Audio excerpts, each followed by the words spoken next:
마침내 나사는 소행성 탐사 임무를 통해 수집한 가장 큰 소행성 샘플이 담긴 우주 캡슐을 열었습니다. 이 샘플은 초기 태양계의 타임캡슐과 같은 것으로 소행성 베누에서 가져온 것이죠. 몇 개월 동안 씨름한 끝에 시료 용기의 뚜껑이 열리자 과학자와 엔지니어들은 검은 먼지와 파편층이 있는 것을 보고 숨막히게 감동하였습니다. 이것은 믿을 수 없는 장면이었습니다. 다들 앉아있던 사람들은 어느새 일어나 화면을 가리키며 매우 흥분하였죠. 실험용으로 사용할 만한 샘플 재료가 예상했던 것보다 많아 테스트하기가 쉬워지게 된 것입니다. 샘플은 밀봉된 용기에 안전하게 보관되어 있었기 때문에 이는 예상치 못한 일이었죠. 소행성 베누는 태양계 초기에 형성된 것으로 추정되는 소행성입니다. 나사는 이 소행성 베누의 암석 샘플 중 샘플 시료의 약 70%는 미래에 더 진보된 기술을 사용하여 훗날 더 정확한 분석을 위해 보존하기로 하였으며, 나머지는 미국을 비롯한 전 세계 200개 이상의 과학팀에 분배되었습니다. 그리고 이미 분배된 시료에서 분석 결과가 일부 나오기 시작하였죠. 미 항공우주국 나사의 연구팀은 베누의 샘플에서 탄소와 물을 비롯해 생명체의 핵심을 구성하는 요소인 인산염을 확인하게 됩니다. 이것은 소행성 베누가 고대 해양 세계의 한 조각일 가능성을 시사하는 놀라운 발견이었습니다. 오늘의 우주의 발견은 소행성 베누에서 가져온 암석 샘플에 담긴 비밀들을 탐구하고 직경 500m에 불과한 작은 소행성에서 외계 샘플을 수집한 오시리스 렉스 탐사선에 대해서 알아보겠습니다.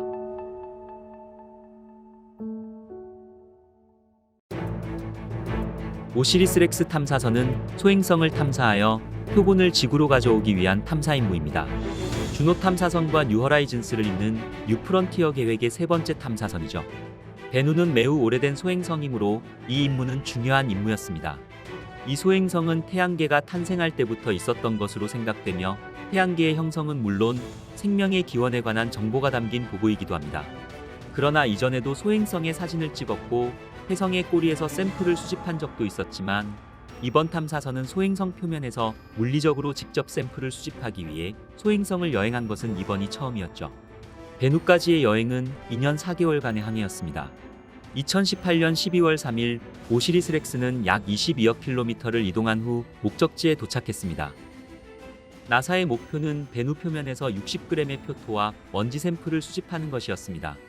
베누의 궤도에 진입하여 천천히 하강한 다음 소행성 표면에 닿는 순간 로봇팔에서 질소가스를 방출해 샘플러에 포착하고 이 샘플을 지구로 가져오는 것이었죠.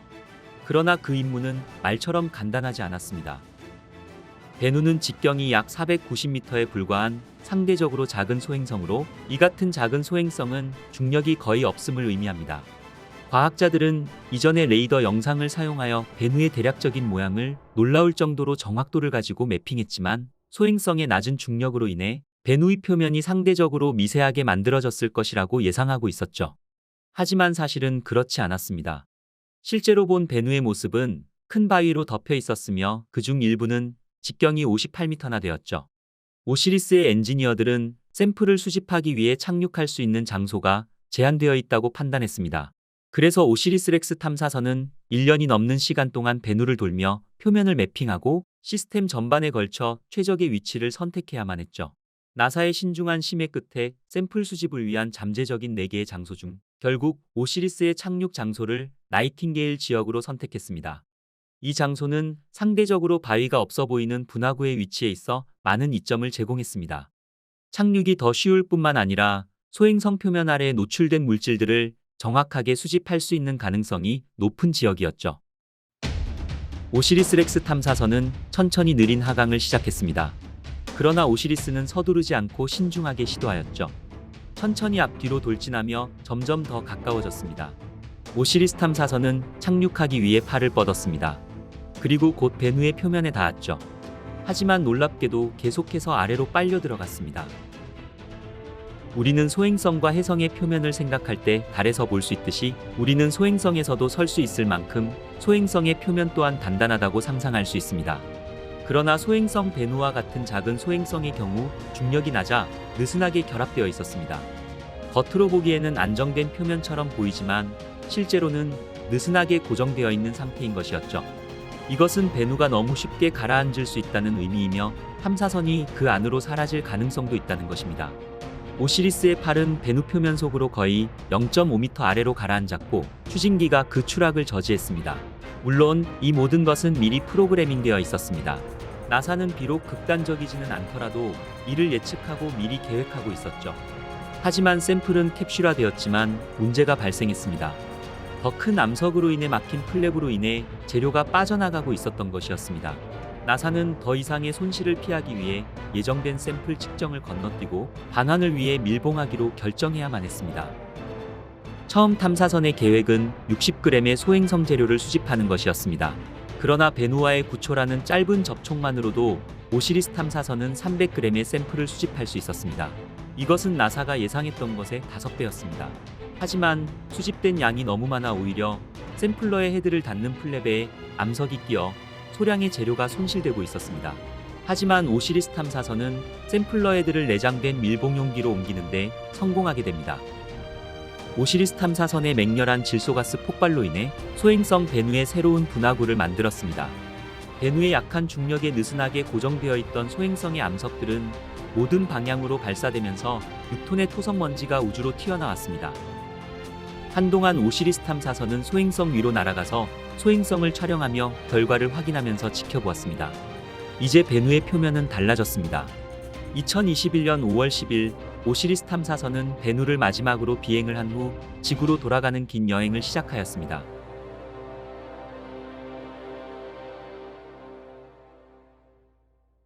그리고 2년 반이 지난 2023년 9월 24일 탐사선은 지구 근처에 도달하여 소행성 샘플이 담긴 캡슐을 지구로 방출했습니다.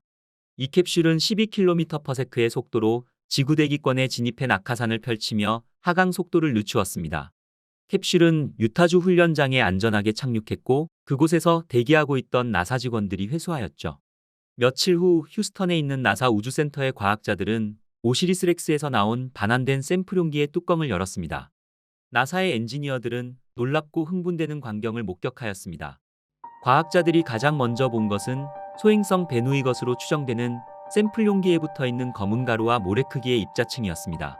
이 먼지들은 캡슐 내부를 코팅했을 뿐만 아니라 전자장치를 포함한 외부까지 확장되어 있었죠. 이 먼지들은 뚜껑과 본체 사이의 작은 구멍을 통해 샘플 용기에서 빠져나갔습니다. 나사에 따르면 오시리스 렉스가 베누에 착륙했을 때 소행성 표면 전체에 충격파가 퍼졌으며 특정 물질이 우주로 방출된 것으로 추정하였죠. 오시리스는 7년간 62억 킬로미터의 우주를 왕복하였습니다. 탐사선이 지구로 가져온 소행성 베누의 암석과 흙먼지 샘플들은 총 121.6g에 이르는 것으로 최종 확인되었죠. 이는 애초 목표인 60g의 2배이자 지금까지 인류가 우주에서 가져온 소행성 시료 중 가장 많은 것이었습니다. 나사는 전체 시료의 약 70%는 훗날 더욱 정확한 분석을 위해 보존하고 나머지는 미국을 비롯한 전 세계 200개 이상의 과학팀에 분배할 계획이며 이미 분배된 시료에선 분석 결과가 일부 나오기 시작하였습니다. 최근 미국 애리조나대 과학자들은 나사로부터 베누 암석 표본 200mg을 받아 지난 몇 달간 X선 회절 분석법을 이용해 성분을 살펴본 결과 대부분이 사문암을 비롯한 점토 광물로 나타났다고 밝혔으며 이런 광물은 지구에서 멘틀에 있는 암석이 해저로 밀려올라가 물에 노출될 때 형성되는 암석이라고 말하고 있죠. 연구진은 또한 베누 표본의 검은 암석 중 일부에서 칼슘과 마그네슘이 풍부한 인산염이 발견되었다고 하였으며 이번에 발견한 인산염은 토성의 위성 엔셀라두스 표면에서 뿜어져 나오는 물기둥에서도 발견된 것이었습니다. 이와 같은 분석 결과로 볼 때 소행성 베누는 태양계 초기에 엔셀라두스의 절반 크기인 천체의 일부였으며 행성이 완성되기 전 미행성체였던 천체가 충돌로 부서지면서 우주에 흩어진 수천 개의 조각 가운데 하나로 추정된다고 보고 있는 것입니다.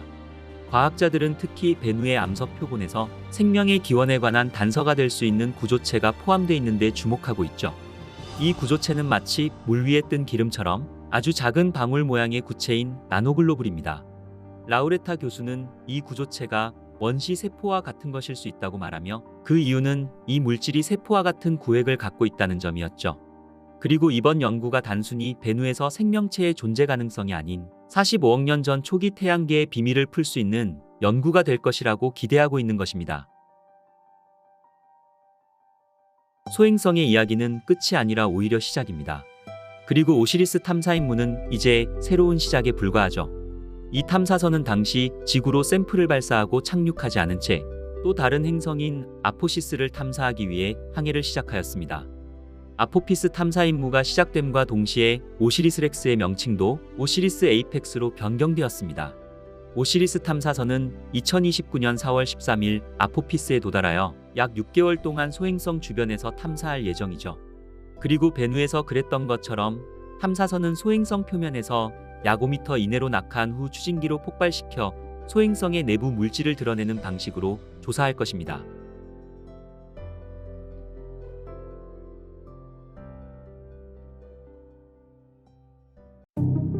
로제타 탐사 프로젝트는 유럽 우주국에 의해 수행된 실제 우주 임무인 로제타 탐사선의 놀라운 여정을 기록한 매혹적인 이야기입니다.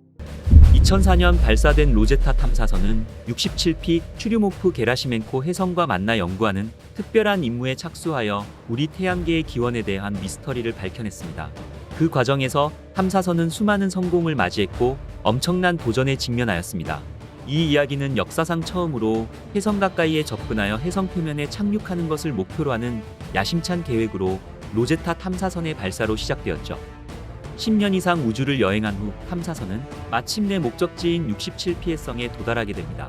빠르게 움직이는 혜성을 탐사하기 위해서는 치밀한 계산과 정밀한 기동성이 필요했기 때문에 이 업적만으로도 상당한 성과를 거두었습니다.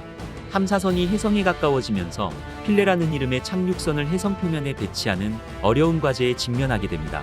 마침내 착륙선은 성공적으로 풀려났고 혜성 지표면에 역사적인 착륙을 시도하였지만 필레 착륙선의 작살이 착륙선을 혜성 표면에 안전하게 고정시키지 못하는 예상치 못한 큰 좌절에 직면하였습니다. 인류에게 혜성만큼이나 두려움과 경의의 대상이 된 천체는 없었습니다. 이 중에서 가장 널리 알려진 혜성은 바로 헨리 혜성이었죠. 로제타 프로젝트는 1986년, 76년 만에 찾아온 헨리 혜성에서부터 시작되었습니다. 이후 전문가들은 혜성을 망원경으로 관측하는 것을 넘어 직접 뚜껑을 열어볼 마음을 품기 시작하였죠. 과학자들이 혜성에 관심을 두게 된 것은 혜성이 태양계 생성 당시 어떤 물질로 만들어졌는지를 알아볼 수 있는 일종의 타임캡슐이기 때문이라고 생각했기 때문이었죠. 헨리 혜성이 우리 인류에게 보여준 감동은 인류가 혜성 탐사를 본격적으로 시작할 수 있게 하는 원동력이었습니다.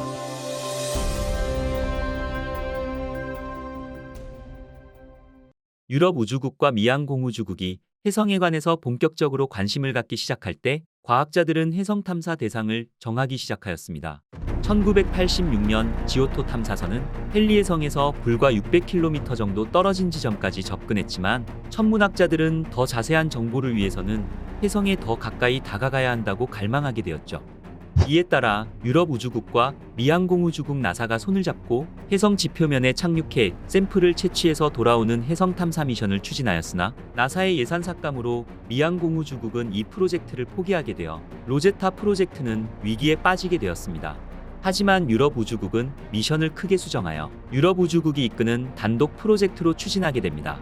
축소된 로제타 미션은 혜성에 초근접해서 혜성 표면을 자세히 관측하며 착륙선이 혜성에 도착해 더 자세한 관측을 시행하는 계획으로 다운그레이드되며 수정되었지만 유럽 우주국의 로제타 미션은 여전히 매우 혁신적인 계획이었습니다.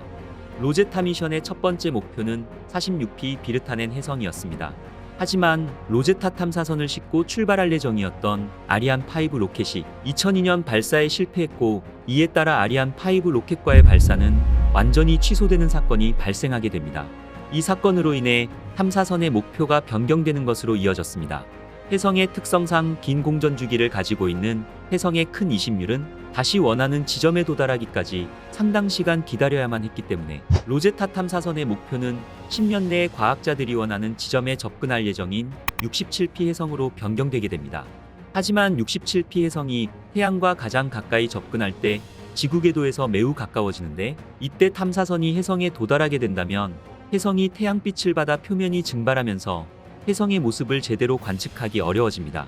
혜성 주변과 혜성의 대기에 있는 먼지와 가스들이 태양빛을 반사하기 때문이었죠. 보통 지구와 태양까지의 거리의 3배 정도가 되면 태양빛에 반응하게 되고 가스와 먼지를 분출하기 시작하는데 혜성의 중심에 있는 혜성핵은 계속해서 코마 부분의 가스와 먼지들을 공급하게 되어 이로 인해서 혜성의 자세한 관측이 힘들어진다는 것입니다. 따라서 로제타 탐사선은 67P 해성이 태양 빛을 받기 전에 탐사 위치에 도착해야만 했습니다. 탐사 초기 67P 해성은 46억 년 전 태양계 형성 당시의 모습을 유지하고 있는 해성으로 분석되었습니다. 과학자들은 로제타가 이 해성을 탐사해 자료를 보내오면 태양계의 진화 역사와 생명의 기원을 밝힐 실마리를 찾을 수 있을 것으로 기대하였죠. 그리고 로제타 탐사선과 그의 착륙선 필레의 이름은 고대 이집트가 남긴 비밀의 문을 여는 키였던 로제타 스톤 비문과 이집트의 나일강 상류에 있는 섬 필레에서 발견된 오벨리스크의 비문에서 유래한 이름들로 인류에게 고대 이집트 문명을 알려준 로제타석처럼 로제타 탐사선과 필레 착륙선으로 인해 깊고 깊은 우리 태양계와 우주의 비밀이 풀리길 바라는 마음으로 명명되었습니다. 큰 태양 전지판을 양팔 부분에 장착하고 있는 로제타 탐사선은 실제로 탐사선 중량만으로도 2,900kg 정도 되는 매우 무거운 탐사선이었고, 이를 성공적으로 이동시키려면 매우 큰 예산이 필요했기 때문에 플라이바이 기법을 이용해야만 했습니다. 이는 10년 8개월 동안 우리 태양계 안에서 행성 그리고 소행성 등의 중력을 이용해서 속도를 감속 가속하는 방법인 플라이바이 기법을 최소 6번 이상 적용시킨 탐사였기 때문에 최첨단 기술과 정교한 계산이 뒷받침되어야 함은 물론이었으며 아주 작은 실수나 예외도 허용되지 않는 엄청난 탐사 계획이었습니다. 여러 시뮬레이션 결과를 바탕으로 가장 이상적인 계획을 세웠으며 마침내 2004년 지구에서 출발한 로제타 탐사선은 1년 만에 지구에 근접하면서 중력 도움을 첫 번째로 얻었으며 2년 후에는 화성 표면까지 도달하면서 궤도를 수정하였고, 또다시 2년 후에는 다시 한번 지구의 중력 도움을 얻으며 본격적으로 기나긴 여행을 시작했습니다.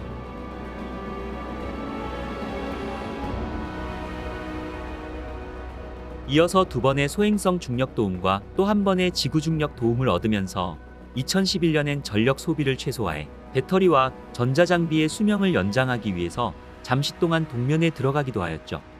우주 동면은 태양에서 멀어져 태양 전지판을 통해 충분한 에너지를 얻기가 쉽지 않은 우주 공간에서 에너지를 소모하는 과학 탐사 활동이나 지상 교신을 하지 않은 채 우주선이 얼어붙지 않을 정도의 최소한의 열과 알람 기능만 유지한 채 항해하도록 하는 프로그램입니다. 2011년 우주 동면에 들던 당시 유럽 우주국 자료를 보면 처음 시도되는 우주 동면이 안전하게 이루어지게 하는 작업 또한 긴장의 연속이었습니다. 컴퓨터가 정상적으로 꺼져야만 나중에 정상적으로 켤 수 있듯 문제없이 동면에 들게 하기에는 쉽지 않은 일이었습니다.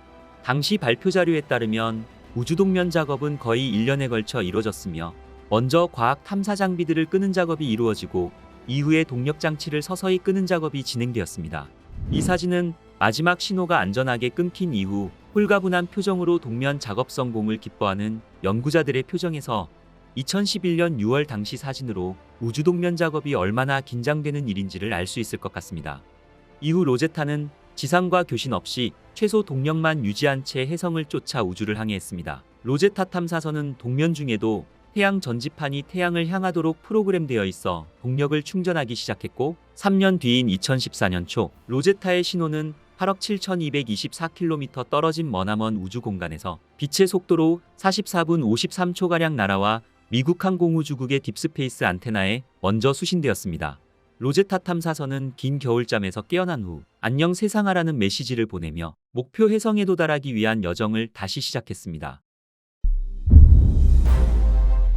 2004년 3월 발사된 로제타 탐사선은 무려 65억 킬로미터의 대장정 끝에 10년 만인 2014년 8월 시속 66,000km로 움직이는 67P 해성 궤도에 무사히 도착했습니다.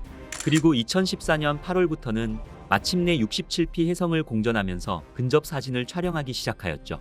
로제타 탐사선이 촬영한 67P 해성은 생각했던 이상으로 아름다웠고 너무나 신비로웠습니다. 해성의 외부 모습이 마치 오리를 닮은 탓에 오리라는 재미있는 별명이 붙기도 하였습니다. 또한 애초에 2개의 작은 해성이 붙어서 형성된 큰 해성이라는 사실도 확인되었는데, 이와 함께 해성에서 뿜어져 나오는 가스도 관측하게 되어서 태양에 가까워지면서 만들어지는 꼬리의 생성 과정을 추적할 수 있었습니다. 로제타 탐사선은 67P 해성을 25개월간 돌면서 12만 장에 가까운 사진을 촬영하며 데이터를 수집하기 시작했습니다. 그리고 3달 후인 11월 마침내 로제타 탐사선과 함께 동행한 해성 표면 착륙선인 필레가 무한한 도전을 준비하였습니다. 그러나 별탈 없이 진행되는 듯하던 로제타 프로젝트는 이내 큰 난항에 빠지게 되었습니다. 로제타의 동행자인 필레 착륙선을 혜성 표면에 착륙시키는 데 어려움을 겪게 된 것이었죠. 혜성의 표면 중력은 지구 중력의 10만 분의 1 수준으로 사실상 무중력 상태와 가까웠습니다. 67P 혜성 표면에 필레가 착륙하는 것은 결코 쉬운 문제가 아니었죠. 그리고 혜성의 표면은 생각했던 것보다 절벽과 협곡이 많았습니다. 로제타 엔지니어들은 착륙 지점을 찾기가 매우 어려웠습니다. 크기가 4km 정도밖에 되지 않는 67P 혜성의 중력이 너무 낮기 때문에 착륙선이 잘못 착륙하다가 높이 튕겨 나가기라도 한다면 10여 년의 노력이 물거품이 될 수도 있었으니까 말이죠. 이는 상당히 어렵고 신중한 작업이었습니다. 2014년 9월 마침내 착륙선이자 탐사로봇인 필레의 착륙 지점을 정하게 되었고 그해 11월 12일 착륙을 시도했습니다. 여러 번 시도한 끝에 간신히 67P 혜성 표면에 안착한 필레 착륙선은 곧 바닥으로 굴러 떨어졌습니다. 필레는 착륙 과정에서 튕겨져 나오는 걸 방지하는 역분사 엔진이 동작하지 않아 2번이나 튕겨졌고 예정지에서 250m가량 떨어진 곳에 결국 불안정하게 내려앉고 말았습니다. 필레가 불안정하게 착륙한 곳은 절벽 옆으로 추정되었으며 태양 빛이 거의 들어오지 않는 어둠 속일 거라 추정하였습니다. 그리고 고정용 작살도 발사되지 않아 아슬아슬하게 안착해 있는 상황이었으며 드릴을 이용하여 혜성 표면을 굴착해 시료를 채취 및 분석하는 과정에서 혜성의 약한 중력으로 인하여 우주로 튕겨져 나갈지도 모른다는 가능성이 제기되었지만 이후 드릴을 이용한 시료 채취는 이루어졌으나 분석이 이루어졌는지에 대한 신호는 받지 못하였습니다. 하지만 문제는 필레에 탑재된 자체 배터리 지속 시간이 64시간에 불과하다는 점이었습니다. 이에 필레는 태양빛을 조금이라도 더 받기 위해 몸체를 35도 회전시키며 기를 썼지만 결국 배터리 방전으로 휴면 상태에 들어갔으며 사실상 작별을 고하게 되었습니다.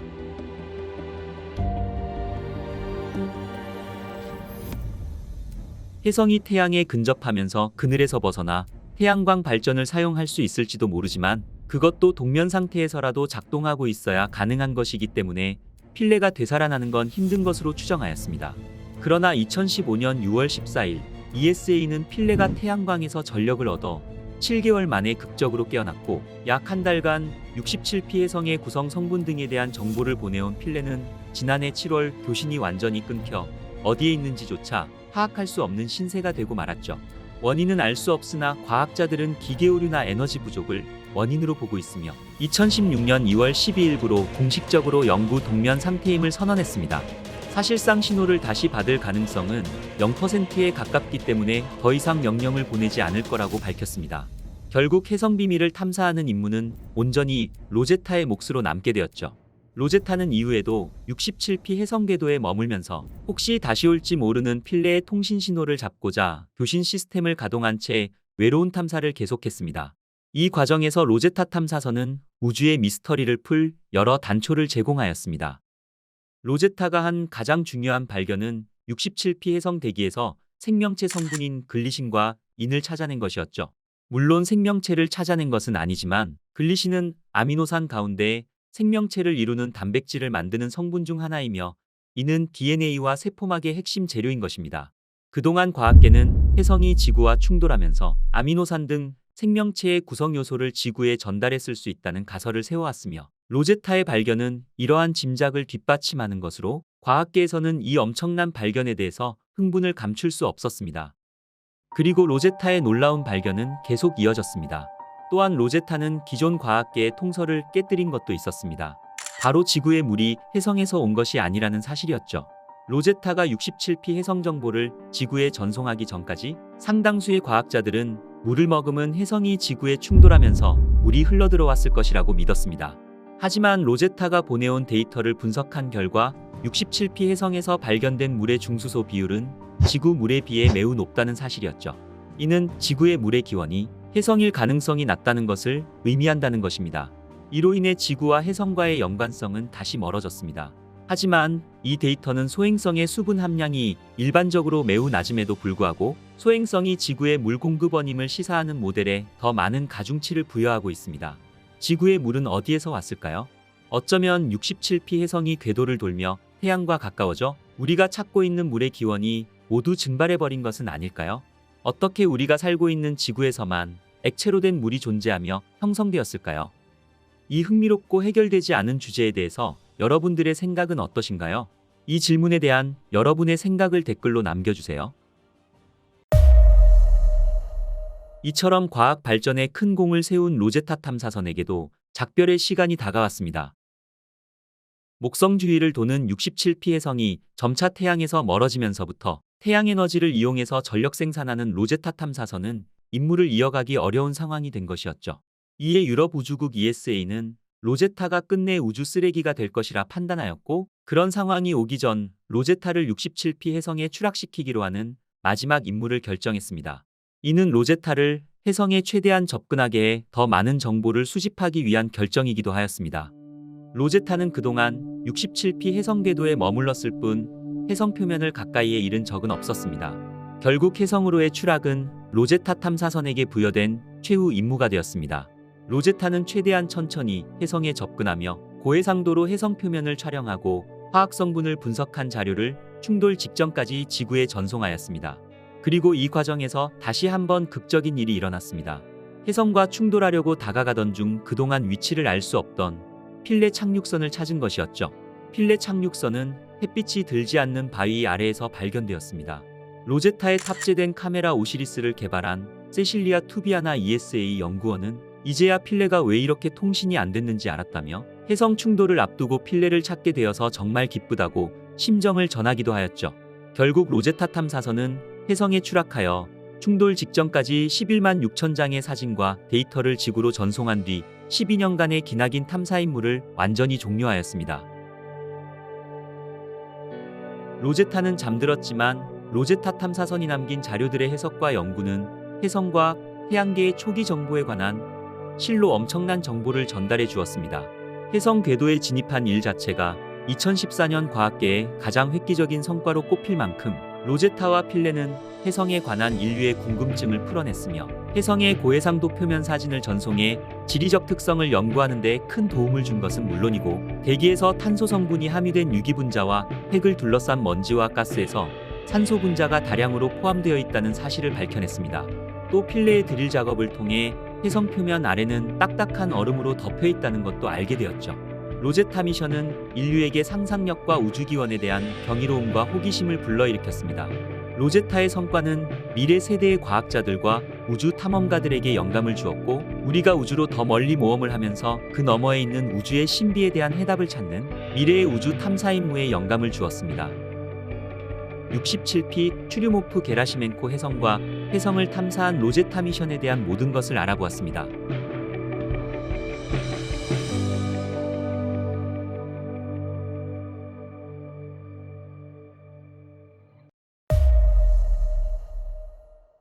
(2017년) 태양계에 깜짝 등장한 오umuamua. 과학자들을 당혹스럽게 만들었던 오umuamua는 이제 우리의 시야에서 영원히 사라졌습니다. 이 성간물체 오umuamua는 해왕성의 궤도를 지나갔고, 우리가 관측할 수 있는 망원경으로는 다시는 연구할 수 없을 만큼 머나먼 곳으로 사라졌죠.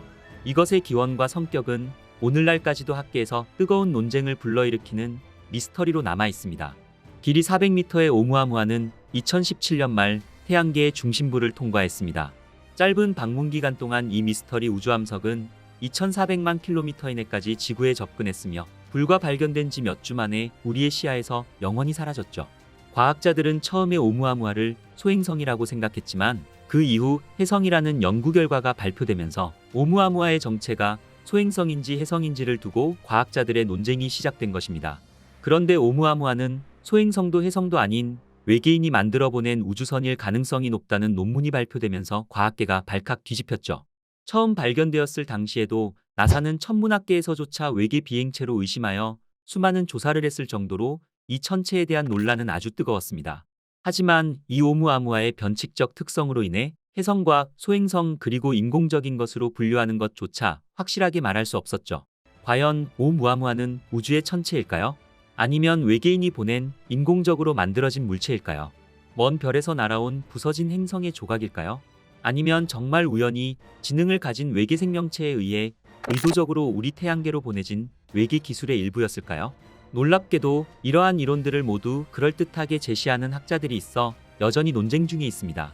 오늘의 우주의 발견은 엄청난 속도로 태양계 중심을 통과하고 설명할 수 없는 가속도로 태양계를 스쳐 지나간 수수께끼 같은 물체 오umuamua 대해서 지금까지 밝혀진 과학자들의 이론과 아직도 명확하게 설명할 수 없는 것들에 대해서 지난 몇 년 동안 등장한 새로운 이론들에 대해 알아보겠습니다.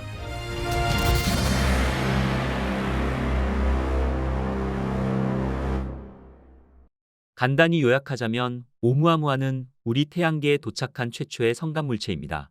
사실 과학자들은 이 물체에 대해서 해성인지 소행성인지조차 확실히 말할 수 없었습니다. 오umuamua를 발견할 당시 우리는 태양계 밖에서 발원한 천체가 태양계를 통과하는 것을 본 적이 없었기 때문이었죠. 과학자들은 이 정체불명의 물체를 발견하고 당혹스러워했습니다. 오umuamua의 생김새와 움직임이 우리 태양계 안에서는 보지 못한 형태였기 때문이었죠. 길이가 400m 정도의 폭은 그 10분의 1에 불과해 옆에서 보면 마치 길쭉한 방망이 같은 특이한 모양을 하고 있었으며 지금까지 보아온 얼음이나 암석으로 구성된 소행성이나 해성과는 다른 특징을 보였던 것이었죠. 그리고 우리를 더욱 놀라게 한 것은 독특한 이동 노선이었습니다. 배가 방향에서 시속 92,000km의 빠른 속도로 날아와 태양계를 잠시 방문한 후 페가수스 자리 쪽으로 날아가는 지금까지 보지 못한 루트였던 것이었습니다. 이것은 일반적인 태양계 소행성의 궤도와는 달랐습니다. 오umuamua는 2017년 10월 19일 미국 하와이대 연구진이 태양계를 매우 빠른 속도로 지나가는 이상한 천체 하나를 처음 발견했습니다. 이 물체는 미 항공우주국 나사 관측 프로그램으로 확인한 결과 최초의 인터스텔라 천체인 성간 천체라는 사실이 밝혀졌죠. 국제천문연맹은 이 천체를 하와이 언어인 오umuamua라는 이름을 붙여주었습니다. 하와이 언어인 오umuamua를 번역하면 탐색자라는 뜻이지만 국제천문연맹은 이 천체의 공식 명칭을 발표하면서 저 멀리에서 최초로 도착한 메신저라는 표현으로 조금은 다르게 정의하며 발표하였죠.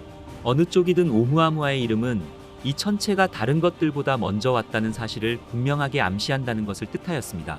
하지만 오umuamua를 관측한 지 수년이 훌쩍 지났음에도 그 정체에 대해서는 지금까지도 여전히 명확하게 밝혀내지 못하고 있습니다.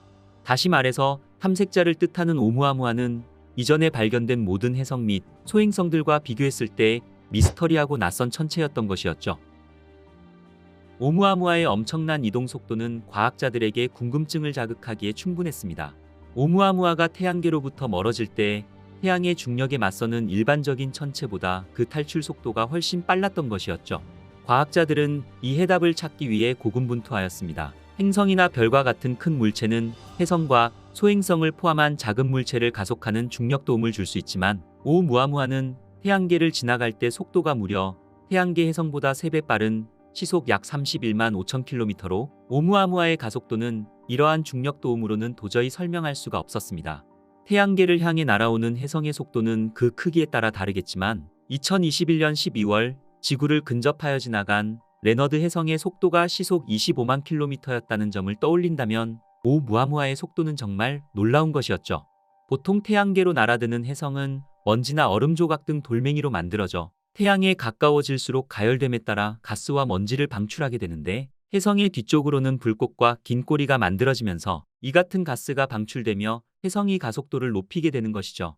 하지만 오umuamua에서는 해성 활동에 전형적인 흔적을 찾을 수가 없을 뿐만 아니라 해성의 일반적인 비행 속도를 넘어 해성에서 볼 수 있는 꼬리의 흔적 또한 전혀 보이지 않았던 것이었습니다.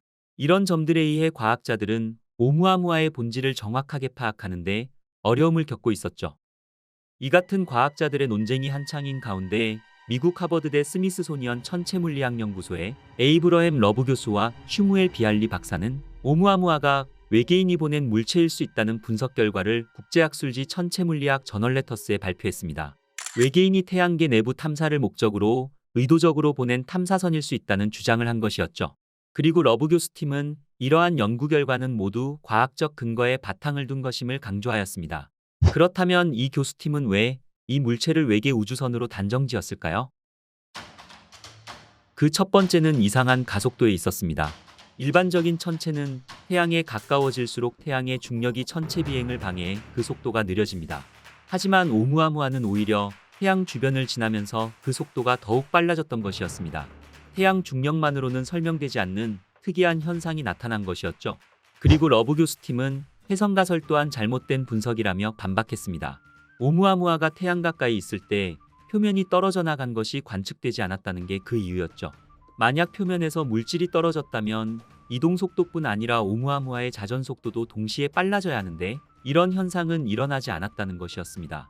그리고 혜성의 전형적인 특징인 꼬리가 없다는 것과 혜성 주위에 성운 모양 물질인 코마 등이 관측되지 않았다는 점에서 오umu아무아를 혜성으로 분류하기엔 무리가 있다고 못 박았죠. 반면 러브 교수 팀은 오umu아무아가 솔라세일 형태를 띠고 있을 가능성도 제기했습니다. 솔라세일은 얇은 금속막을 범선의 돛 모양으로 만들어 태양빛의 광자를 복사에너지로 연료 삼아 비행체의 속도를 높이는 기술입니다. 결국 태양 복사압이 오umu아무아의 독특한 가속을 만들어냈다는 주장이었죠. 태양 복사압을 연료로 삼는 솔라세일은 실제로 2010년 5월 20일 태양빛이 돛에 부딪힐 때 생기는 힘으로 날아가는 이카로스를 성공적으로 발사한 바 있습니다. 이카로스는 이후 금성을 지나 초속 400m 정도의 속도로 태양 주변을 돌고 있습니다.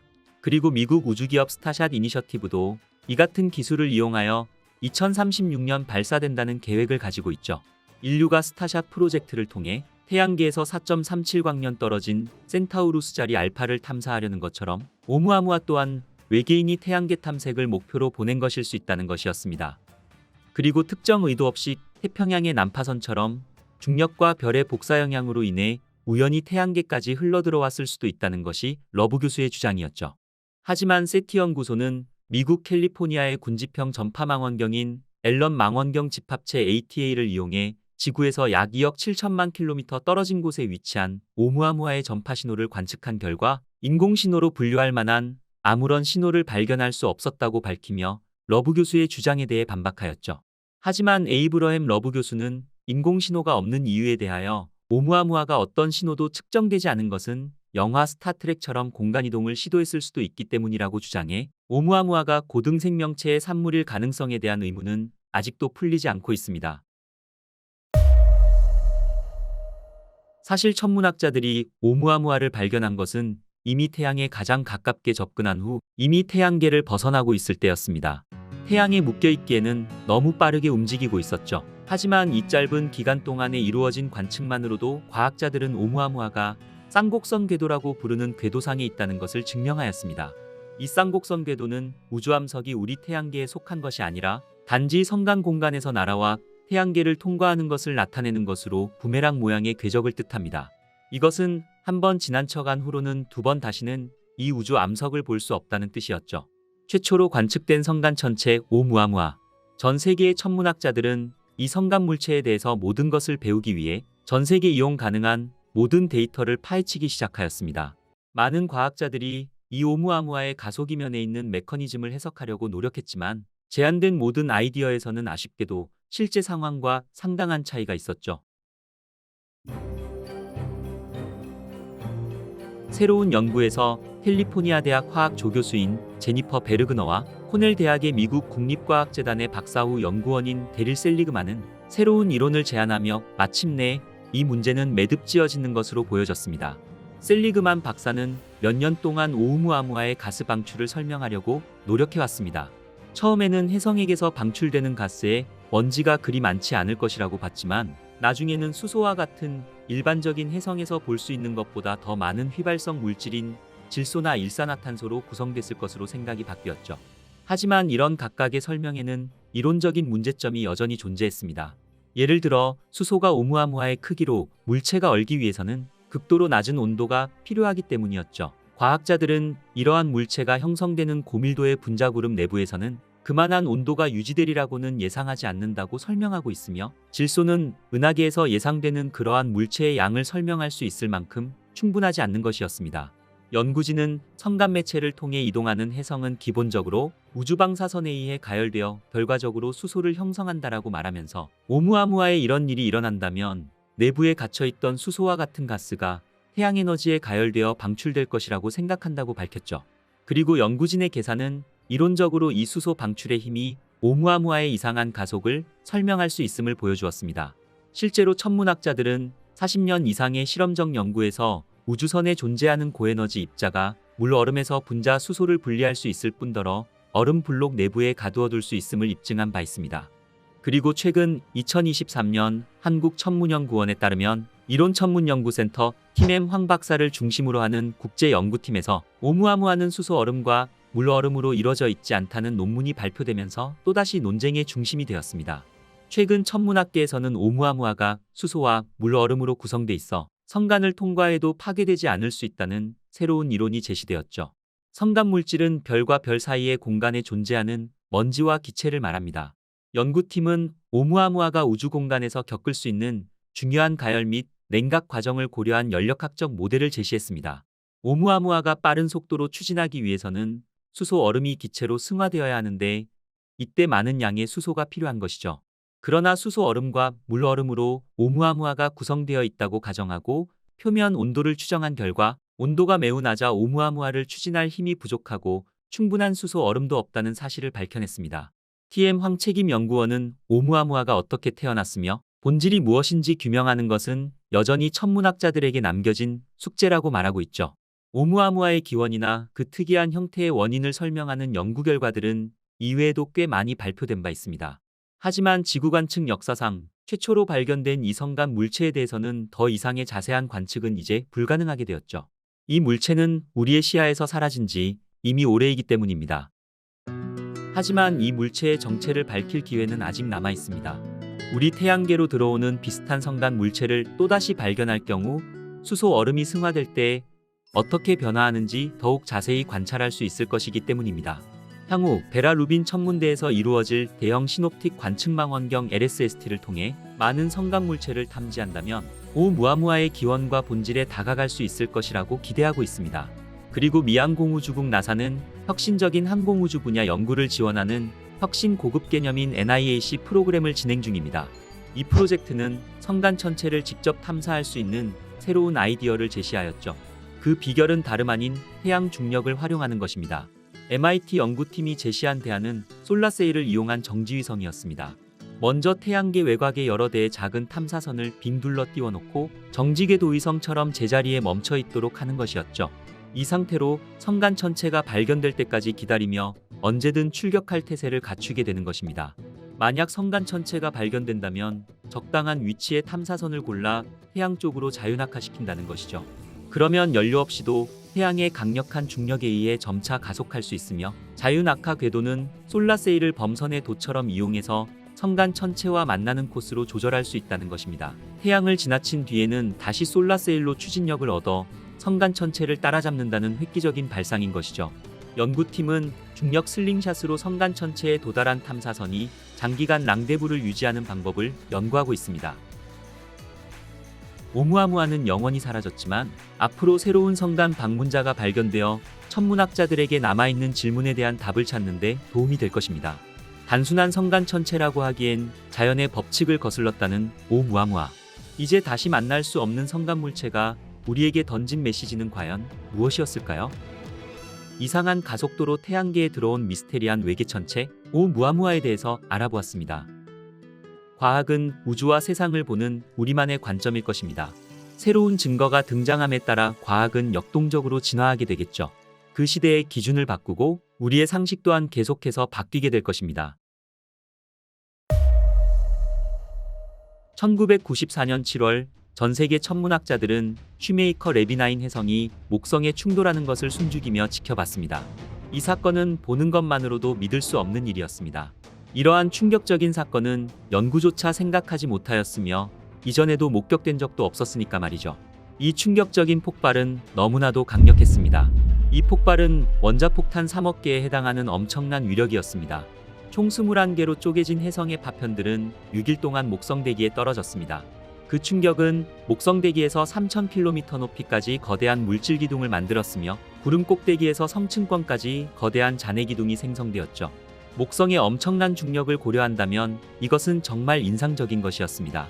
그리고 목성의 대기 온도를 섭씨 3만 도에 달하는 온도까지 가열시켰습니다. 충돌 당시 혜성은 시속 21만 6천 km의 엄청난 속도로 이동하고 있었고 가장 큰 조각은 직경 2km에 달하였습니다. 그 충격은 몇 달 동안 거대한 구름을 일으켰으며 목성대기의 대적전보다도 더 두드러진 흉터를 남기게 되었죠. 슈메이커 레비9과 같은 이 정도의 대규모 충돌은 완전히 전례가 없는 것은 아니었습니다.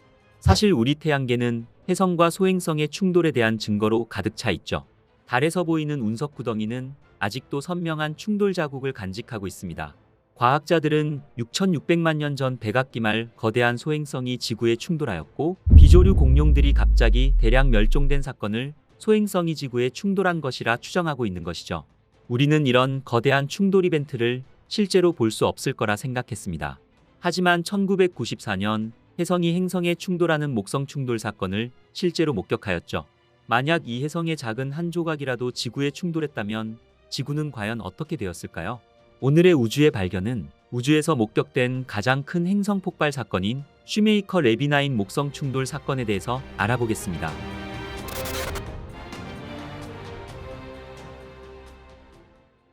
1994년 5월 전 세계의 망원경들은 모두 목성을 향하고 있었습니다. 목성을 향해서 날아가고 있는 한 혜성 때문이었죠. 그 혜성의 이름은 바로 슈메이커 레비9 혜성이었습니다. 이 혜성의 발견은 1993년 3월 24일 슈메이커 부부와 데이비드 레비가 캘리포니아의 팔로마 천문대에서 슈미트 망원경을 사용하여 근지 구천체를 찾는 프로그램을 진행하던 중 정말로 우연찮게 혜성을 촬영하며 발견한 것이었습니다. 처음 찍힌 혜성 사진 한 장으로도 혜성이 평범한 혜성이 아님을 알아볼 수 있었습니다. 이 혜성의 핵은 여러 개가 존재했으며 혜성이 목성으로부터 겨우 4도밖에 떨어져 있지 않았기 때문이었죠. 혜성의 움직임을 관찰한 결과 혜성과 목성이 가까워 보이는 것이 그저 바라보는 각도의 문제가 아니라 혜성이 실제로 목성과 가깝기 때문이라는 것이었습니다. 이 결과 슈메이커 레비9 혜성은 핵이 여러 조각으로 나뉘어 있다는 것을 확인하였고, 이것은 목성의 강한 중력으로 인해 21개의 조각으로 부서졌다는 사실을 알 수 있었습니다. 이 사건은 지구에서도 그와 같은 일이 일어날 수 있다는 점 때문에 많은 사람들이 관심을 갖게 되었죠. 슈메이커 레비9 혜성은 1992년 7월 7일 목성으로부터 4만 킬로미터 떨어진 곳을 지났는데, 이 거리는 목성의 위성 중 가장 목성과 가까운 메티스보다 안쪽이었고 목성의 로슈안계 내부였습니다. 이로 인해 혜성은 목성의 기조력에 의해 여러 조각으로 분해된 것이었습니다. 원래 지름이 5km 이상이던 슈메이커 레비9 혜성은 목성의 조성력에 의해 지름 1km에서 2km 소혜성들로 분해된 채 차례차례 목성을 향해 돌진하였습니다. 이미 목성의 중력에 잡혀 종말을 향해 내닫는 이 소혜성들의 운명은 불을 보듯 뻔하였지만, 이 혜성이 지구에 있는 과학자들에게 제공하는 태양계의 신비로운 장관은 우리가 목성에 대해 알고 있는 단편적 지식 그 이상이었습니다. 이 혜성의 조각들은 각각 알파벳을 따서 A 조각부터 W 조각으로 이름 붙여졌습니다. 각각의 조각들은 그 크기가 수백 미터에서 2km까지 다양하였죠. 1994년 7월 14일 드디어 목성의 강력한 중력으로 인해 산산이 부서진 21개의 조각들이 초속 60km라는 맹렬한 속도로 목성에 돌진하였고 차례대로 충돌하기 시작하였습니다. 이 충돌은 6일 동안 계속되었습니다. 과학계는 관측 계획을 세우는 데에만 약 1년이라는 시간이 걸렸습니다. 미항공우주국은 이번 혜성과 목성의 충돌을 관측하기 위해 전 세계의 지상 망원경과 우주에 떠있는 관측 시설을 총동원했습니다. 목성 탐사선 갈릴레오 탐사선과 지구 궤도를 도는 허블 우주망원경은 물론이고, 태양 탐사선 율리시스는 2.6AU 거리에서 충돌 장소를 주시하였으며, 해왕성을 통과했던 보이저 2호까지 동원할 수 있는 모든 과학 장비들을 총동원하여 관측 준비를 갖추고 있었습니다. 첫 번째 충돌은 1994년 7월 17일 새벽 5시 18분 예상대로 목성과 충돌하였죠. 이 혜성을 공동 발견한 유진 슈메이커 박사를 비롯한 전 세계의 천문학자들은 박수를 치며 흥분하였습니다. 슈메이커 박사는 허블 망원경으로부터 충돌 순간을 잡은 레이저 영상들이 미볼티모어의 천체 관측소를 통해 전송되자 1000년에 한 번 일어날까 말까한 이 같은 충돌 장면을 오늘 밤 목격하게 된 것은 행운 중의 행운이라며 기뻐하였죠. 충돌 당시 혜성 파편들의 속도는 초속 약 60km의 속도로 이동하고 있었으며 대기 온도는 섭씨 3만도 이상으로 가열되었습니다. 그 여파로 연기의 역류는 목성 바람에 의해 점차적으로 흩어졌지만 충돌 잔해의 어두운 구름은 몇 달 동안 관측할 수 있었습니다. 갈릴레오 탐사선의 자료에 의하면 첫 충돌 당시 화구는 목성 상공 3000km까지 솟아올랐으며 충돌 몇 분 후 다른 화구들이 발견되었는데, 갈릴레오 탐사선의 온도 측정 결과에 따르면 이 화구들은 충돌로 인해 방출된 물질들이 목성으로 다시 떨어지는 것이었습니다. 지구 망원경들 또한 충돌 후 물질들이 솟아오르는 것을 발견하였습니다. 충돌 이후 충돌 지역에는 빠르게 검은 점이 생겨났으며 그 흔적은 지구보다도 커서 직경 5cm짜리 아마추어 천체망 원경으로 보일 정도로 엄청난 폭발이었습니다. 이 검은 점은 충돌 때 방출된 파편들로 인해 생겨났으며 충돌 방향 앞쪽으로는 초승달 모양이 나타났죠.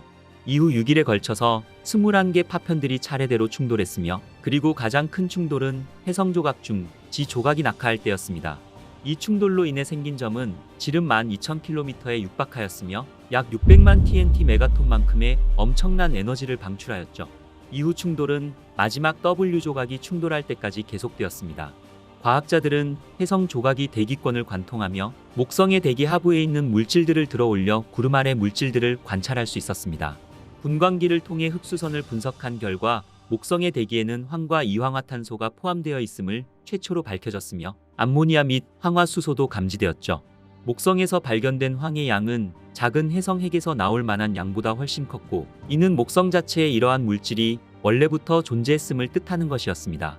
이 분자들 이외에도 철, 마그네슘, 규소 등 무거운 원자들 또한 감지되었고 이는 해성이 아니라 목성에서 나왔다고 거의 확실시되었죠. 또한 분광기를 통해 어느 정도의 물도 발견되었지만 예측값만큼은 아니었습니다. 이것은 목성의 구름 밑에 물층이 예상보다 더 얇거나 해성이 충분히 대기권 속으로 깊숙이 들어가지 못했음을 나타낸 것이었습니다. 해성의 파편인 K조각은 목성과 충돌한 후 1시간이 지났을 무렵 충돌 지역 근처와 그 대척점에서 오로라가 관측되기도 하였습니다. 이 오로라의 발생 원인은 충돌로 인해 발생한 충격파가 입자들을 가속시켜 태양풍과 비슷한 대기 입자들과 충돌하여 오로라를 발생시켰을 것이라고 추정하고 있죠. 그리고 관측에 참여한 보이저 2호는 아무것도 관측하지 못했지만 이후 과학자들이 계산한 결과 화구가 보이저의 감지 범위 바로 직전까지밖에 올라가지 못했기 때문에 보이저 2호가 관측할 수 있는 것이 아무것도 없었던 것이었습니다. 보통 해성이 목성의 주위를 돌았다는 것은 그리 특별한 일은 아니었습니다. 목성이 태양계에서 제일 큰 행성이기 때문에 목성이 천체를 포획하는 일은 자주 일어나는 일이었습니다. 하지만 슈메이커 레비나이 해성 정도의 큰 천체는 흔하게 볼 수 있는 것은 아니었죠. 목성을 도는 해성들은 궤도가 불안정하리라고 예상되는데 이는 보통 목성에 포획되면 궤도 이심률이 매우 커 궤도가 찌그러져 있으며 이것은 궤도 원점에서 태양이 궤도에 섭동을 가하기 때문입니다. 한 연구 결과에 따르면 지름 0.3km 정도의 해성은 500년에 한 번 목성에 충돌하지만 1.6km 정도만 되어도 그 기간은 6,000년 이상으로 늘어납니다. 이것은 과거 해성들이 목성 주변에서 갈라져 목성과 목성의 위성들에 충돌했다는 확실한 증거였습니다.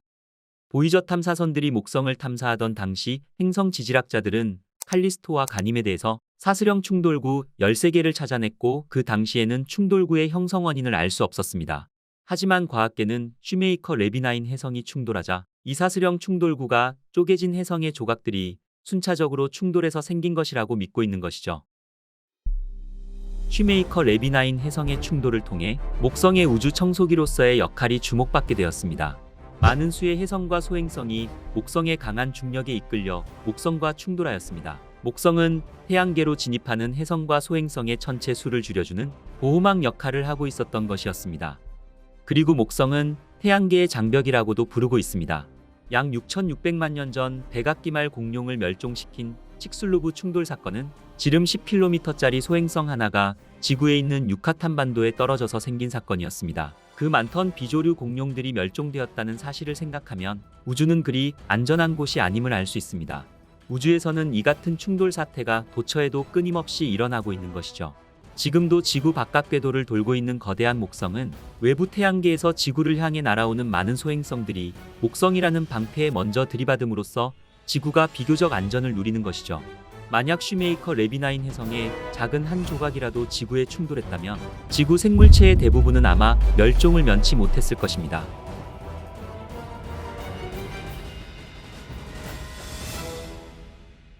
그리고 목성은 지구와 태양과의 거리를 적절하게 유지시켜주는 역할도 하고 있습니다. 천문학자들은 만약 목성이 없어진다면 지구에 충돌하는 소행성의 빈도수가 지금보다 더 몇천 배는 높아졌을 것이라고 말하고 있으며 지금까지 지구에 있는 생물체는 단세포를 벗어나지 못했을 것입니다. 이러한 행성과 해성의 충돌은 지구 생명체들에게는 심각한 위협이 되었을 것입니다. 하지만 현재 태양계 내의 모든 천체들이 어떻게 소행성들에 영향을 주는지는 아직도 확실하게 말할 수는 없습니다. 그리고 2016년 진행된 시뮬레이션 결과는 목성이 소행성 충돌 빈도수를 오히려 늘리기도 한다는 반대의 결과 또한 보여주고 있죠. 목성의 충돌 사건은 그 이후로도 계속 관측되었습니다. 2009년 7월 19일 슈메이커 랩이9 해성 충돌로부터 정확히 15년 후 목성의 남반구에 태평양 정도의 검은 점이 나타난 웨슬리 충돌 사건과 2010년 6월 3일에도 또 한 번의 목성 충돌 사건을 발견하였죠. 영화에서처럼 혜성이나 소행성 등의 우주물체가 실제로 지구에 큰 위협이 될 가능성은 적습니다. 다행히도 우리는 이러한 피해가 자주 발생하지 않는다는 것을 잘 알고 있습니다. 과학자들은 지구 주위를 오가는 큰 소행성 대부분을 추적하고 있으며 지구와 충돌 가능성이 있는 것은 아직까지 발견되지 않았죠. 하지만 지름이 1km보다 작은 소행성들은 그 개수가 너무 많아 절반 정도밖에 추적하지 못하고 있는 실정인 것입니다. 이것은 지구 충돌 가능성 또한 아예 배제할 수 없다는 것을 말하며 수십 년에서 수만 년 만에 한 번 지구에 근접하는 혜성의 궤도를 예측하기는 더욱 어려운 것이죠. 지름이 수백 미터 크기의 작은 우주물체가 지구를 완전히 파괴하지는 못하겠지만 도시나 작은 나라 정도는 파괴할 가능성이 있다는 것을 의미하는 것입니다. 이것이 충돌 가능성이 희박하고 아직 위험이 확인된 것이 아닌데도 이 같은 소행성과 혜성들에 주목하는 이유인 것입니다. 지구를 근접하는 천체에 대비하려면 최대한 일찍 발견하여 그 크기와 궤도를 분석하고 추적하는 것이 중요합니다. 그래야만 지구와 충돌하지 않게 궤도를 바꿔놓거나 충돌 지역을 미리 알고 대처할 수 있는 것이죠. 이에 따라 미양 공우주국 나사는 지구를 근접하는 140m 크기 이상의 소행성 90%를 찾아낼 수 있는 적외선 우주망원경 니오 서베이어를 2026년 상반기 중에 발사할 것으로 계획하고 있습니다. 우주에서 목격된 가장 큰 행성 폭발 사건인 슈메이커 랩이9 목성 충돌 사건에 대해서 알아보았습니다. 2022년 9월 26일 미양공우주국 나사가 보낸 우주선이 지구에서 1100만 킬로미터 떨어진 소행성과 충돌하는 데 성공하였습니다. 이것은 지구로 날아오는 소행성의 위험으로부터 인류를 지키는 지구방어 시스템의 가능성을 확인한 것이었죠. 다트 프로젝트는 소행성으로부터 충돌 위협이 있을 때 지구를 보호하기 위해 시작된 프로젝트입니다. 인류 사상 최초로 우주 탐사선을 소행성에 충돌시키는 실험에 성공하면서 세기의 우주 충돌 실험은 소행성의 위험뿐 아니라 그 가치만으로도 관심이 커지게 되었죠.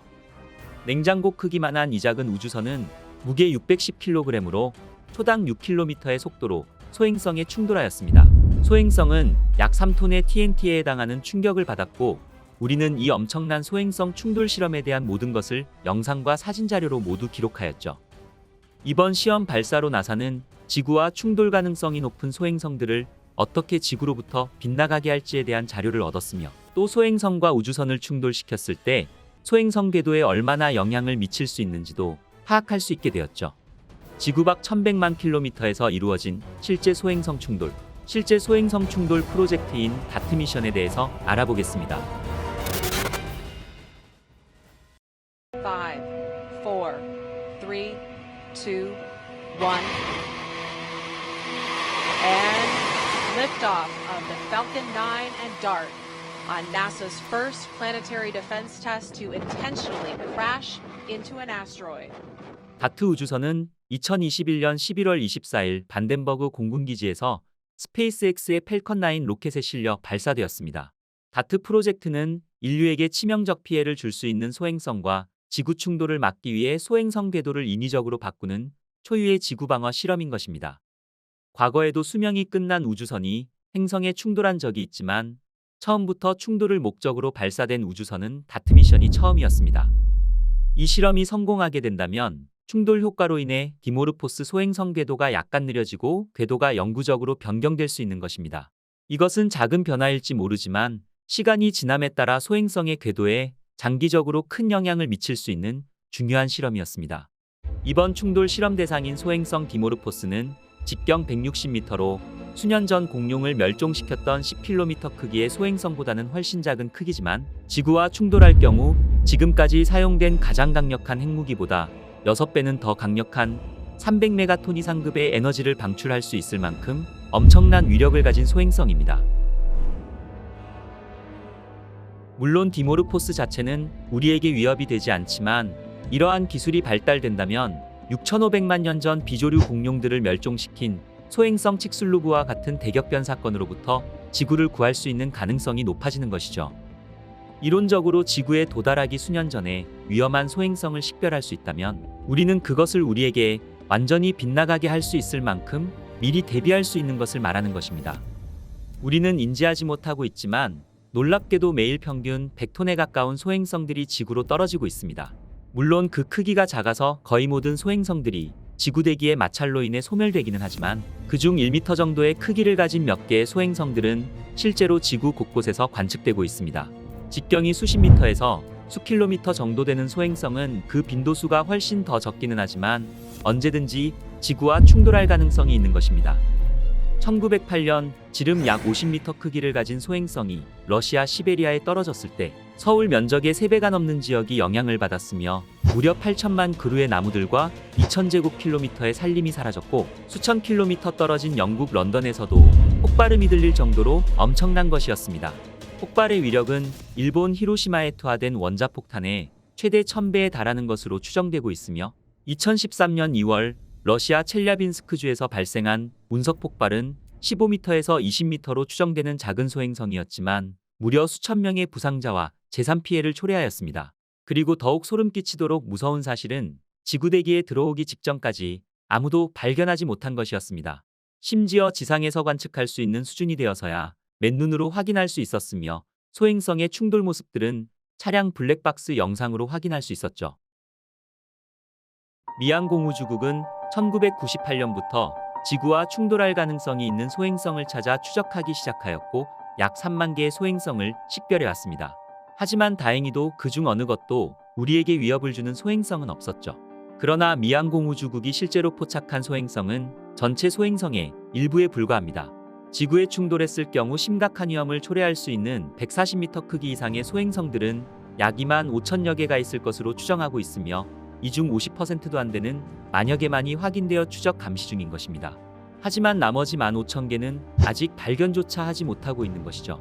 이는 지구를 위협할 수 있는 소행성들을 배제할 수 없는 상황임을 말하고 있으며 이러한 사실들을 대비할 수 있는 일환으로 시작된 것이 바로 다트 미션입니다. 과학자들은 소행성의 위협을 심각하게 받아들이고 있으며 이번 다트 미션이 그토록 중요한 이유인 것입니다.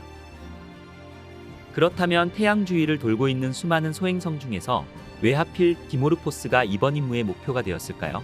다트 우주선이 충돌하게 될 디모르포스는 쌍소행성계의 작은 천체로 그리스어로 쌍둥이를 뜻하는 모체 디디모스와 약 1.2km밖에 떨어져 있지 않은 소행성 주위를 도는 위성입니다. 디모르포스의 크기는 길이 163m로 그보다 더 큰 780m의 모행성 디디모스 주위를 11시간 55분 주기로 돌고 있습니다. 이 소행성은 비교적 오랫동안 관측했기 때문에 어떤 시점에서 어디에 있을지를 정확하게 파악할 수 있었죠. 2022년 10월 4일, 향후 40년 중 디모르포스는 지구에 가장 근접할 것으로 예측되는 시점이었습니다. 하지만 실제 충돌은 2022년 9월 27일에 이루어졌죠. 그 이유는 이 시기에 디모르포스가 지구에서 가장 가까운 지점에 있었으며 소행성 충돌 결과를 지구에서 더 명확하게 관측하기가 좀 더 효과적이었기 때문이었습니다. 다트 우주선은 다른 우주선에 비해 특별한 과학적 관측 장비가 탑재되지 않았습니다. 다트 우주선의 크기는 가정에서 사용하는 냉장고 크기 정도이고 무게는 610kg에 불과하며 2개의 롤이 탑재된 금속 상자 형태의 우주선으로 제작되었습니다. 다트 우주선의 목적은 소행성과 충돌하는 것이 목적이므로 목표 달성에 필요한 장비들로 구성되어 있습니다. 넓게 펼 수 있는 태양 전지판과 고해상도 카메라, 충돌 목표 소행성인 디모르포스를 찾아가기 위한 별 추적 장치, 추진에 필요한 추진 시스템과 지구와 통신할 수 있는 고성능 안테나 등으로 목표를 향해 나아가기 위한 최소한의 장치만 탑재되어 있죠. 하지만 우주선에 탑재된 소프트웨어의 경우 군사적 미사일에 적용되는 고성능 프로그램이 사용되었습니다. 이것은 지구에서 발사한 미사일이 지구 밖 1100만 킬로미터를 날아가 목표물에 명중시키기 위한 것으로 미사일에 사용되는 소프트웨어를 다트 우주선에 탑재한 것입니다. 그리고 리차큐브라는 작은 보조 우주선과도 함께 탑재되어 있습니다. 함께 탑재되어 있는 리차큐브는 소행성 충돌 직전에 배치될 더 작은 큐브셋입니다. 이탈리아 우주국 ASI에서 만든 이 작은 큐브셋은 충돌 직전과 충돌 순간 그리고 이후 상황을 모니터링하며 그 모습을 포착하는 임무를 가지고 있죠. 약 610kg에 달하는 작은 크기의 탐사선 다트는 약 10개월간 우주를 향해하며 1100만 킬로미터 떨어진 목표 지점까지 초속 6.6km의 속력으로 디모르포스를 향해 날아갔습니다. 충돌 일주일 전 다트 우주선에 탑재되어 있던 작은 큐브셋인 리차 큐브가 분리되었습니다. 다트 우주선은 충돌 4시간 전 약 9만 킬로미터 밖에서 마지막 경로 조정을 하며 스마트 자율항법 비행 체제로 완전히 전환해 관제팀의 지시 없이 다트 우주선에 탑재되어 있는 카메라에만 의존하여 스스로 목표 지점으로 향해 돌진하였습니다. 나사가 예상한 성공 가능성은 10%가 채 되지 않았습니다. 총알의 6배가 넘는 속도인 초속 6.6km로 날아가는 우주선을 지구 밖 1100만 킬로미터 떨어진 거리에서 고작 160m 관역에 명중시킨다는 것은 결코 쉬운 일이 아니었습니다. 만약 디모르포스에 충돌하지 못하고 그냥 지나간다면 연료 절약 모드로 전환해 2년을 더 기다려야만 했죠. 다트 우주선은 점점 목표 지점으로 다가갔고 다트 우주선이 디모르포스에 근접하면서 소행성의 실제 사진을 지구로 송출하였습니다. 다트 프로젝트 연구진들에게는 긴장되는 순간이었습니다. 충돌 직전 디모르포스의 표면이 점점 선명해지면서 확대되고 작은 돌 하나까지 구분할 수 있을 정도로 선명하게 보이는 마지막 순간, 다트 우주선이 소행성과 충돌하며 지구로 송출하는 사진이 끊어졌습니다. 다트 미션 팀들은 일제히 환호하며 기뻐하였습니다. 일반적으로 탐사선과의 신호가 끊긴다면 문제가 있다는 것을 의미하지만 이번 다트 미션에서는 성공적으로 임무가 수행되었음을 의미하는 반가운 신호였던 것이었죠. 다트 탐사선은 충돌 직전까지 그 생생한 장면을 지구로 보내주었으며 디모르포스 소행성의 모습은 마치 바위로 덮인 달걀 모양과 같아 보였으며 중력에 의해 간신히 붙어있는 돌더미처럼 보이는 소행성의 모습이었습니다. 다트 우주선이 성공적으로 디모르포스에 충돌하는 순간 제임스 웹 우주망원경과 허블 우주망원경 등 다양한 우주망원경들과 지구에 배치된 여러 대형 망원경을 이용해 디모르포스의 궤도 변화를 측정하기 시작하였습니다. 충돌 직후 막대한 양의 소행성 파편과 먼지가 우주 공간으로 분출되었고 분출된 소행성의 파편과 먼지들이 태양빛에 반사되어 순간적으로 밝아지는 모습이 모든 망원경에서 관측되었습니다. 허블 우주망원경보다 제임스 웹 우주망원경에서 더 밝은 모습을 확인할 수 있었던 이유는 충돌 직후 분출된 소행성의 파편들과 먼지에서 나오는 모든 적외선을 제임스 웹 우주망원경으로 관측이 가능했기 때문이었죠. 또한 소행성과 충돌하기 며칠 전 분리된 이탈리아 우주국의 큐브 위성 리차 큐브의 관측 결과를 종합하여 다트 프로젝트에 대한 결론에 도달할 수 있었습니다. 나사의 연구팀들은 다트 우주선이 디모르포스와 충돌할 경우 디모르포스의 공전 주기를 약 7분에서 11분 정도 단축시킬 것으로 예측하였지만 충돌 후 분석을 통해 관측된 새로운 공전 주기는 11시간 23분으로 무려 32분이나 짧아졌다는 것을 확인할 수 있었습니다. 이것은 나사의 예상보다도 충돌의 영향이 훨씬 더 컸다는 것을 의미하는 결과인 것이었습니다. 이후 과학자들은 다트 미션으로 충돌이 남긴 여파를 분석하였으며 이러한 방법이 얼마나 효과적인지 궁극적으로 다트 미션으로 소행성의 위협으로부터 지구를 구할 수 있는지에 대해서 분석하였습니다. 이번 네이처지에 실린 연구 결과는 충돌 마지막 순간과 이 충돌이 소행성에 어떠한 영향을 미쳤는지에 대해 자세하게 설명해 주었습니다.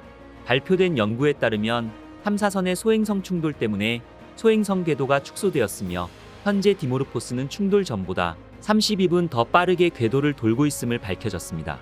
이는 지구로 향하는 위험한 소행성이 발견될 경우 이를 탐사선과 충돌시키는 임무를 통해 지구에서 멀어지게 할 수 있음이 가능하다는 의미인 것입니다.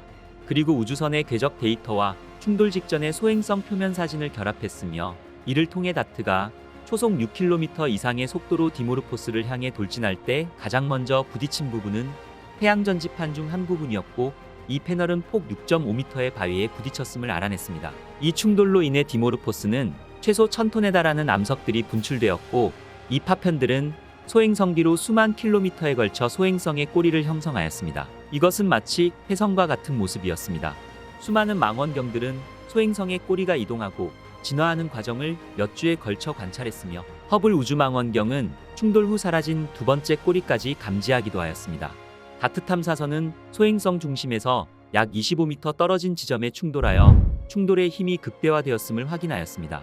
충돌 때문에 많은 양의 소행성 잔해가 바깥쪽으로 날아갔으며 이러한 충돌에 대한 힘의 반동은 소행성의 이전 궤도에서 더 멀리 떨어졌으며 이 잔해들의 분사로 인하여 디모르포스의 추가 추진력이 다트 탐사선에 의해 부여된 추진력보다 4배에 달했다고 추정하였습니다. 미항공우주국은 단 하나의 소행성에 이 기술을 시연했지만 과학자들은 이 결과가 미래에 있을 위험에 광범위하게 적용될 수 있다고 주장하며 이 충돌 실험으로 과학자들의 아이디어가 맞았다는 것을 증명하였습니다. 하지만 다트 프로그램 과학자인 톰 스태틀러 박사는 이 실험에서 많은 결론을 내리는 것은 불가능할 것이라고 밝히기도 하였으며 소행성의 구성물질과 외형 등 다양한 모습을 가지고 있는 소행성들은 늘 다양한 방법으로 태양과 행성들을 공전하고 있기 때문에 소행성에 대한 단 한 번의 실험이 모든 소행성에 유사하게 대비될 것이라고 예측하는 것은 자칫 위험할 수 있다고 말하기도 하였죠. 소행성이나 해성 등 지구 근접 천체로부터 지구를 지켜내기 위해 가장 중요한 것은 빨리 더 많은 천체들을 찾아내는 것입니다.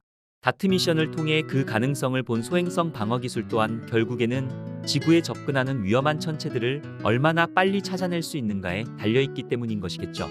유럽 우주국 ESA는 2026년 말 디디모스와 디모르포스의 후속 연구를 위해 헤라 탐사선을 쏘아 올릴 것을 발표하였으며 헤라 탐사선이 디모르포스에 도착하게 된다면 다트 미션에 따른 충돌의 여파를 더 자세히 살펴볼 수 있을 것입니다. 오늘의 우주의 발견은 지구를 근접하는 소행성에 충돌하여 소행성의 궤도를 바꾸는 다트 미션에 대해서 알아보았습니다. 오늘 보신 우주 이야기가 재미있으셨다면 영상 후반의 정주행 영상을 클릭하셔서 다양한 우주 이야기를 즐겨보시길 추천드립니다. 그리고 구독과 좋아요 한 번씩만 눌러주시고요. 저는 또 재미있는 우주 이야기를 가지고 다시 찾아뵙겠습니다. 끝까지 시청해주셔서 감사합니다.